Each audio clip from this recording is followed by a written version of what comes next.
সামনেই লোকসভা নির্বাচন, ফলে তোড়জোড় চলছে রাজনৈতিক দলগুলির।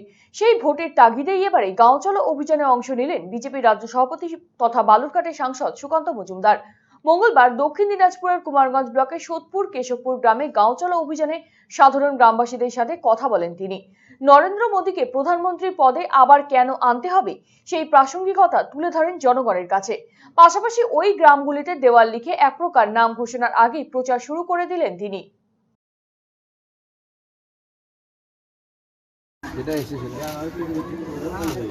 ভোট ঘোষণা হওয়ার পর রাজ্যের জন্য কি কি কাজ করেছে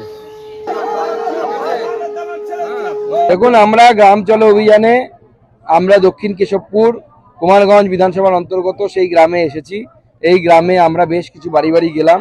বাড়ি বাড়ি গিয়ে লোকের অভাব অভিযোগ শোনা, লোকের সাথে কথা বলা এবং তার সাথে সাথে নরেন্দ্র মোদীর যে কাজের হিসেব, যে নরেন্দ্র মোদী বিগত 10 বছরে কি কি কাজ করেছে, পশ্চিমবঙ্গে কি কি কাজ করেছে সেই কাজের হিসেব আমরা মানুষের হাতে তুলে দিচ্ছি।